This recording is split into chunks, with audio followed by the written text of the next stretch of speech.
Hello and welcome back. I'm your host JT Thomas, sitting in for David Agono on this episode of In the Huddle. Joining me, we have Scott Jerko and Willie Edwards, and we will go over the West Virginia Texas Tech game. Gentlemen, let's jump right into it. We saw West Virginia play one of its better games. Oftentimes when we sit here, we talk about grades. So, if we would, let's start off with let's start off with our player of the week. Player of the week. I'll start off. Player of the game, player of the week, Josh Lambert. It's got to be him. Longest field goal in his career, 55-yarder, ice in the veins. I mean, it's kind of a no-pressure situation for him there as well. You're not expected to hit a 55-yarder in college, and then for him to drill it like that, along with two others, and he missed one earlier. So, right. Coming back and then having to kick another field goal, knowing that you missed one that was shorter, bodes well for him. That shows that, this guy's mentally tough and he's focused. And it's a weapon for the offense. Not only can you have confidence in your kicker to say, hey, we only need to get to the 40-yard line. That's a great weapon to have in your arsenal. And I think, that's the second time he's done that this year. He's won a game for us with a big kick. Will, you're I'm going to have an MVP and a co-MVP. My MVP is the defensive line, and the co-MVP is the offensive line. Offensive line did a great job. We had 200-yard rushers. And actually, Wendell Smallwood had 15 carries for 123 yards, and Russell had 24 carries for 110. So anytime you have two guys rush for over 100 yards, the offensive line is doing a great job. Second half, our defensive front, we pretty much shut down Texas Tech running game, because in the first half they was running the ball at will. We had two stops inside the red zone and gave up only field goals, and if they would have got scored touchdowns, it would have been a different outcome for the game. So our defensive front did a great job. They had a 4th and 1 stop, and then they made them kick 2 field goals. So defensive lines MVP, offensive line co-MVP. Well, and I would agree with that. I would agree with both guys. Josh Lambert did a great job of making those kicks. And when I kind of look at it in regard to my most valuable player or player of the week, I look at three. I actually had three different components of the game. Josh Lambert and his ability to make those kicks. White and Thompson in regard to those big catches they made, especially with Thompson making the 56-yard catch. And I would actually even say the coaches. I thought the coaches did a great job after halftime, rallying the guys and getting them ready to come out for the second half. In fact, we talked about that last week about being able to play in the second half, and I thought the coaches did a great job of pulling them together. Well, let's not forget Clint Trickett here. He's on pace to shatter all the West Virginia records for passing this year. That was his worst game. We still had 300 yards. 300 yards. It was his worst game. He had 301 yards, 2 touchdowns. I mean, that's pretty well. He's also on what is his 6th straight game of over 300 yards in our offense. 5 straight games of over 500 yards. That's something that hasn't been done before either. I agree. I think we've sat here a few times and we've kind of pointed out how well Clint has done. This was a great opportunity for us to be able to talk about some other components of the team. And I know Will. I know you and I talk back and forth in regard to being able to rely on several different receivers, and I thought we were able to do that this game. Right. So we're jumping into offense now. We're going to move right on into offense. Go with All right. So now you're talking about that, and that was a great segue into talking about the receivers. Now we have a third option now. If Jordy Thompson can keep catching the ball the way he did in his game, that just opens up so many avenues for the offense. Because as you notice, Texas Tech started playing 2 guys over deep. top of they were playing too deep, but they had to take their one guy off the hash and put him over top to help out with White, which opened up the middle of the field, and that's what we used Jordan Thompson across the middle of the field. They had another safety trying to cover him, and you start in the second half, he was wearing up. Actually, that's what Texas Tech did to us in the first half, because every time you see a pass made across the middle of the field was KJ Dillon covering it and the slot receiver. So we gave him a dose of our own medicine by Kevin White was the one that helped us with this because he demanded a double team. So now that gives that inside guy man-to-man coverage, and that inside of that field was wide open. So you don't have two safeties sitting there in the hash. One safety is over top of Kevin, the other safety is on the other side of the formation. So Kevin White, he just gives you so many options, and he makes things happen when he's not even getting the ball. So that was a great job by our offensive coordinators in seeing that. Another key component is our ability to run and pass. I mean, we had 50 rushes and 44 passes. I mean, that's 96 plays. That's a great balance between run and pass. When you can keep defenses on their heels, not knowing what's coming up, that is also an element of surprise, I should say. Absolutely. I did some research and did a little background on Texas Tech, and they talked about being able to put 6 DBs in coverage, which they called their speed package. They never were really to get it going in the second half. It really opened up some things for us, and because they were, Coach Hogan mentioned that this team, in regard to pass throw, in regard to that balance, that we're talking about WVU being a running football team, which is quite surprising under Coach Hogan. Again, 2 100-yard rushers. I mean, we haven't seen that all year. I've been begging for a 100-yard rusher, and we got that, I think, last week, and then the following week I got 2 of them. So, I was a little giddy. I was sitting there when I was reading through the stats, and I was like, man, because you didn't think Wendell Smallwood had that many yards, but when you look at the stats, they said 15 rushes, 123 yards. So, with that balanced attack of being able to run the ball, when they brought their speed package in, they were like, wait a minute, they're running the ball, so they had to switch back to whatever their base defense was, and that's when we were able to actually throw the ball. And 2 more components on the offense that I just happened to glance over and see that's not something that we do, is Cody Clay lined up in the backfield. He even got a carry. Anytime you can put a big tight end or H-back or whatever you want to call him, to go in there and bust some linebackers up. I mean, that's also helps down on short yardage. And also the Russell Shell 1-yard touchdown. I was so happy to see down there on the offense that the guys just say, hey, let's line up, let's stick this in when we needed it. I mean, because if we don't get that score, we probably don't win the game. Absolutely. I'll share some statistics with you that I think you'll appreciate in regard to the last time we had two 100-yard rushers. In addition to that, 2 100-yard receivers. That was 2008 when we had Noah Devine and Pat White. That's the last time we had two 200-yard rushers.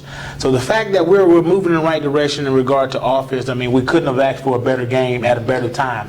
And our guys showed up to play. And we talked about it. I mean, I thought we did a great job of last week really analyzing what we had going on.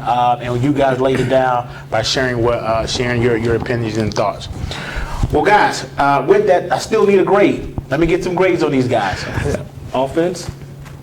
All right, well, this week, I'll give them a B. Good job. They did a great job. Like I said, a lot of teams, when you're going after the first half, it's all about adjustments. And like you spoke earlier, JT, I think our offensive staff did a great job of making adjustments.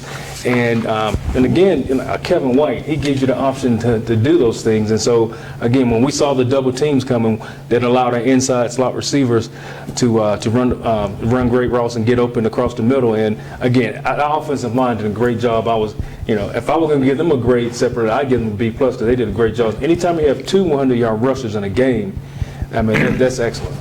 I'm giving them an A-. I mean, anytime you go over 500 yards again, I mean, you say you're getting used to it, but you shouldn't be. I mean, that's 500 yards, and they're scoring over 30 points. Right. I mean, usually when teams do that, you're going to win. Right. And especially when they have the poise to get behind and then to come back and not just lay down. I mean, I give them an A-. Hey, I agree with you, Scott. I mean, in fact, I was so surprised when we talked about the maturity of Clint Trickett.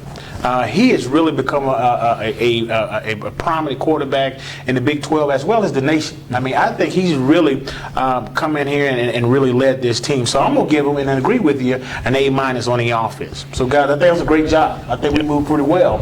And let's move on to defense. Let's talk about that defense.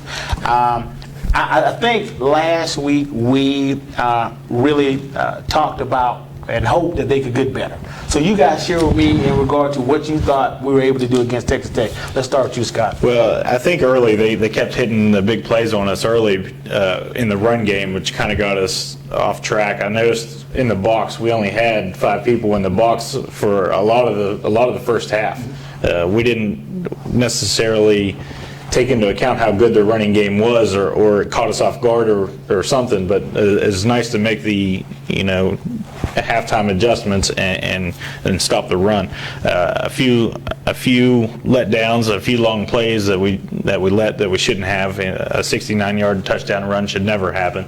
But overall, I want to say the defensive grading. I'll just go ahead and give my grade now. But I'm going to give them a B. Seems like Nick Kwiatkowski is everywhere. Seems like he's just a man amongst boys playing over there. It doesn't look like anybody can guard or block him. Yeah, they gave up 348 yards through the air, but you're going to give up yards. That's why I said last week. I said it's going to be a back and forth game. It was, but like I said, I think our defense was better than theirs, and that's what prevailed. I'm going to go ahead and give them a B also. Like I said, first half they gashed us a couple times, and it seemed like on the long runs, our guys, the angles weren't a proper run fit, so they kind of gashed us. But in the second half, again, we made adjustments. Our defensive front did a great job of stopping the run. Again, they had a couple times they were inside our red zone and only came away with field goals. And anytime you can do that, especially when they come on a short field, and you can stop them inside your red zone, only give up field goals, that is excellent. And like I said, I think our defense played a great job, and they're playing, and they're getting better every week, and that's what you want from your defense. You want to get better every week, and I think our guys did, and I think we did it shorthanded. We had a couple of guys that were out. I think Christian was out, and I forgot the other kid's name. He's Dontrell Hyman was out. So we had 2 of our guys who typically play a lot that didn't play, and we still played a great game. So now I think that bodes well for our defensive line. Now, they play some good football, so I think going into the Baylor game, our timing is great. So again, I give our defense a B. Hey, I think we'll go ahead and make this a trifecta. Now I absolutely give them a B. I mean, guys, this game was really about the second half. Obviously, as Will, you mentioned, we were being gushed in the first half, but then KJ Dillon was able to make an interception to help stop that gashing. And then we had Nick Kwiatkowski, who led the team in tackles. Again, I think that for the third game. Played very, very well. And everybody, we talked about having our defensive linemen step up, and I thought those guys played really well in this game. And it was key. It was key that the defensive linemen apply pressure. In fact, I did some research and realized that Texas Tech mentioned that they felt like we won the one-on-one battle. If we can do that every week, win one-on-one battles, we talk about, that's what coaches talk about. We have to win these one-on-one battles, and anytime we can do that, West Virginia West Virginia fans will be happy about that. You go back to the interception. I think they gave us momentum going into the locker room because, at that point, Texas Tech, they were driving down the field, and that interception at the end of the half, I think that gave us momentum going into the second half. We came out and rode the momentum to a victory. And I think, our defense set us up for that game because, again, we give up only 2 field goals in the red zone. Twice they were down there. So, I hats off to the defense. I would still like to see us move around pre-snap more. We're still too stagnant, but pre-snap, I mean, this defense is really, really hard to block. Or hard to make adjustments for if you don't know where anything's coming or what coverage they're playing in, and that goes for every defense, but especially this defense. I'd still like to see their yards per carry be down under 5. But you take out the 70-yard touchdown run, and that goes down a lot. But we still gave up to Washington over 130 yards, I believe is what it was. But overall, I think our defense really stepped up late in the game. They gave us the 3 and outs and got the ball back to our offense when we needed it, and that says a lot about where these guys' mentality is going forward. Absolutely. We talked about, we often, over the last couple of games, it's been all about momentum before the halftime. And this time we were able to capture that momentum and take it over into the second half. And that's what I don't know, whatever the coaches said at halftime, please keep talking and saying what you're saying, because it worked. I mean, the guys came out and they really responded. And that's what West Virginia football is all about. I mean, obviously, all three of us are defensive guys. We want to see the defense do well every game, and we believe that'll happen. I have no confidence. I have no doubt that they will get better as the year goes along. And no better game than to do it than this upcoming game. Let's move right along, guys. Let's move right on to the topic that we tend to worry about, but I thought we did pretty well. Let's go into special teams. I'm going to give them a B as well. Josh Lambert, 3 of 4, 55-yarder. As we talked about, the muff punt. Again, it seems to be plaguing us this whole season. One wasn't Worley's fault as he got hit beforehand. Actually, should always be a longer penalty than that when you hit somebody not even looking at you. But overall, the coverages looked a lot better than what they had been.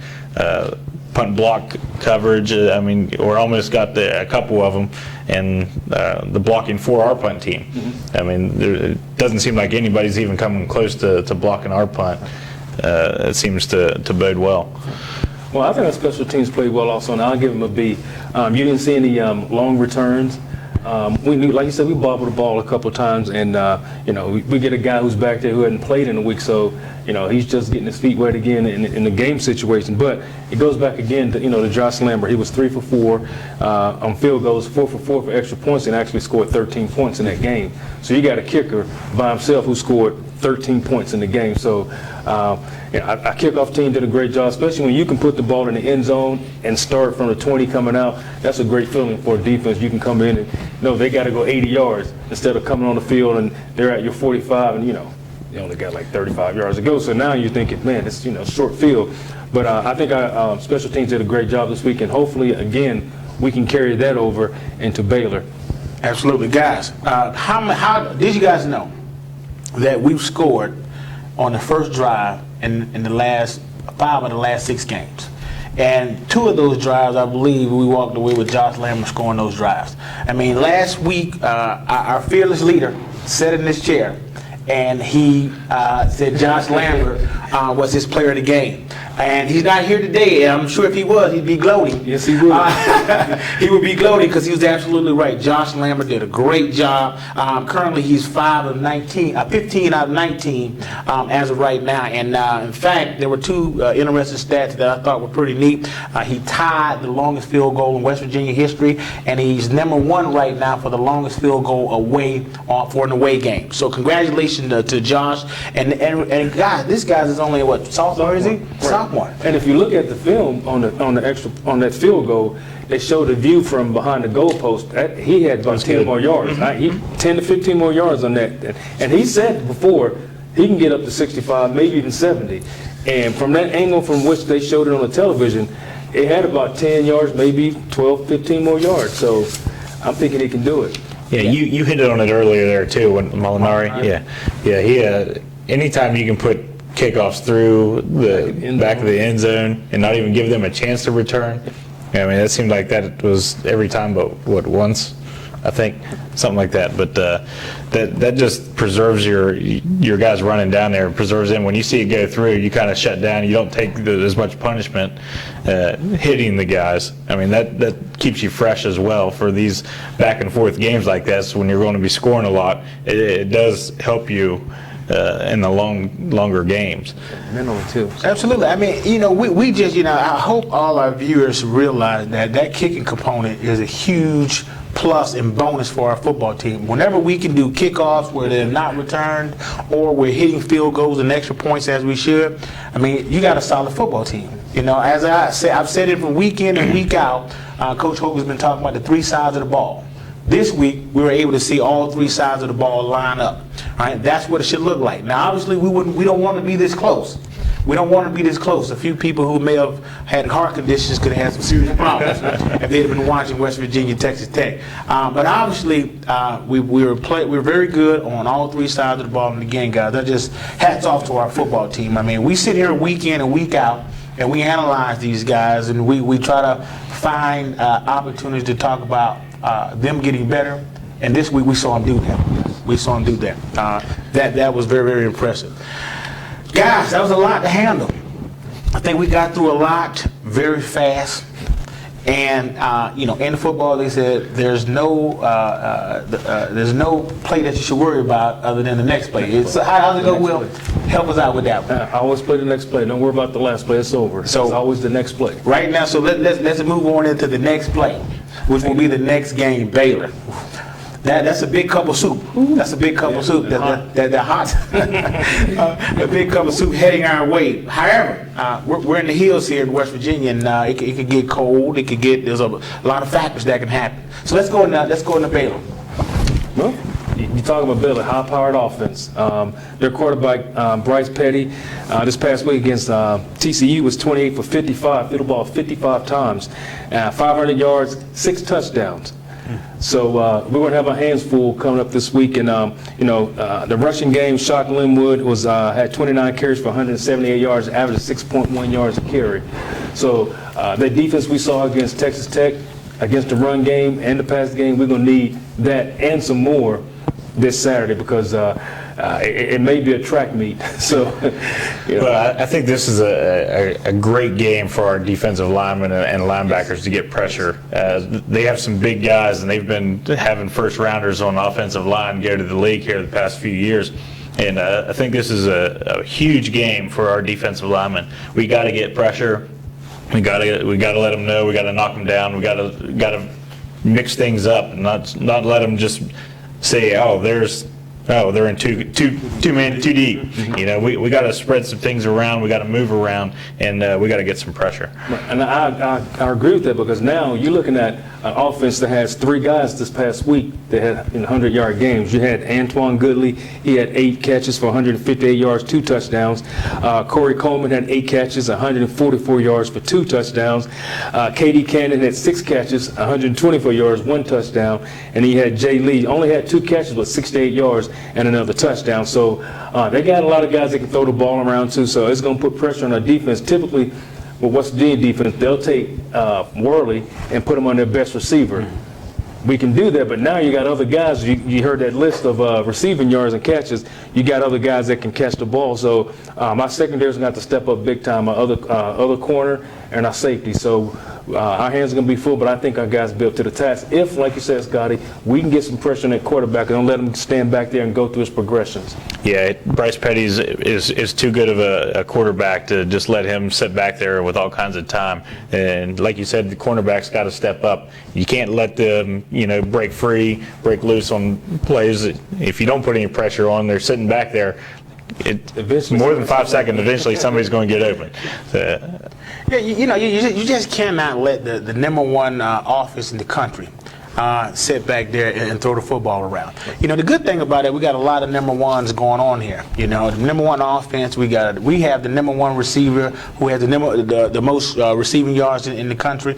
We have a top-rated quarterback in Clint Trickett. There's a lot of athletes that will be on the field, and West Virginia fans will certainly have a treat to be able to watch these guys get after. There's a lot of talent out there, guys. A lot of talent on both sides of the ball. A lot of next-level guys. Absolutely. Certainly next-level guys. And I often say this when we do these analysis of this. I give our guys benefit of the doubt when we feel like we want to come out there and pull it all together. I think our guys match up with the best of them. I really do. And this will be the task. And I feel real good about it. Coming into Morgantown, things have been playing out like we thought they would. And we're now faced with a game that I think will give us an opportunity to really prove to ourselves how good we are or how good we could be. I think this is a great opportunity. I think Baylor comes in here undefeated in the Big 12, 6-0. One of the top teams, most explosive teams, but West Virginia is a place that you got to come to play, and we're playing them on a nice evening. It's going to be a great game. I mean, this is what the Big 12 is all about. This Absolutely. is the third top 5 team that we've played in the first 7 weeks of the season. Mm-hmm. I mean, this is what it's all about. You come to play these games, and we got it at home, like you said. We need to have everyone there cheering loud. Hopefully disrupt the offense, make them call a timeout that they don't need, that they may need later in the game.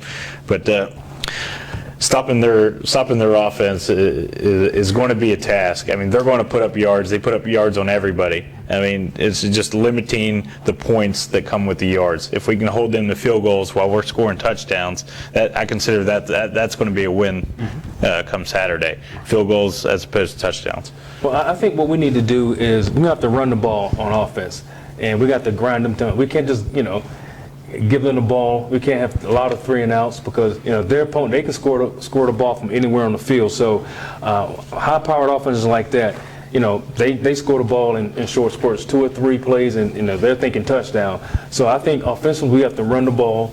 Again, hopefully we can have 2 100-yard rushes and grind that tempo in the ground for them.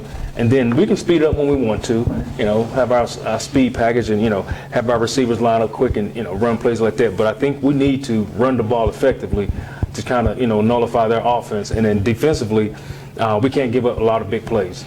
You can't do that. They're going to take their chances. Oh, yeah, they're going to take their chances. And I think our secondary, I don't think we can't give up a lot of big. They're going to get a big play here and there, but you can't have the big plays as far as 70-yard touchdowns and things like that. Those are kind of things that it'll take the fans out of the game, and and then the players as well. Now you're thinking, wow, man, they just scored 70-yard touchdown, and now what are we going to do about this? So if we can make them have long, sustained drives and have to grind it out, I think that'll work better in our favor. Hey, guys, I agree with you. Can you believe that these teams have met 3 times? They've scored over 100 points, and 2 times. And those 2 times they've met, both teams have scored over a combined total of 100 points. Wow. All right. So when we do these predictions, we'll be moving to predictions. Let's not. This is going to be a good matchup. So let's move right on into it. Let's go into predictions. What do we see, guys? What do we think is going to happen when we play the Baylor Bears when they come in? Well, I think it's going to be another high-scoring game. You look at the first time we played Baylor, our first Big 12 game, I think we won, 61-60, something like that. Whew, man, 121 points. That's a lot of points. I can say that was a track meet. And I think our special teams is going to have to come into play. Hopefully we can get another kickoff return, score points on defense somehow, special team points, instead of putting all the pressure on our offense and score all the points. If we can have our defense to put our offense in position to score points and be on the short field, and even our special teams, maybe a punt return, maybe a kickoff return, I think that'll help us and put us in a great position to win this game. I think you hit it on. I think we're going to come out and try to run the ball a little bit more than what we had previously. But I think that's only going to hold up for so long. I think it does turn into a shootout, and I think Josh Lambert comes out with his 3rd game-winning field goal at 53-50. That's big time. That's big time. That is big time, guys. Storming the field. Storming the field. Storming the field. Storming the field. Hey, guys, I agree with you. I mean, this is going to be a high-octane game. It's going to be a lot of energy. West Virginia fans are going to be out in numbers. Currently, I believe it's a sold-out game. There's no tickets available, and we know what happens when there's a sold-out game here in Morgantown. It's going to be crazy. So I'm gonna agree with you guys. I think it's a very high-scoring game. Josh Lambert comes in to seal the deal. Wow. Once again, I just feel it. I feel it. And Josh we believe. Huh? Josh we believe. There you go, Willie. Coin that phrase. Josh we believe. T-shirts coming near you. Hey, well, guys, that'll be it. That'll be it. We'll lock it up with this and get ready for Baylor. I think we will be ready for them when they come in. And I'll say to you guys, that'll be it for our show. Check us out at thepost.com and the Mountaineer session. Until then, huddle up.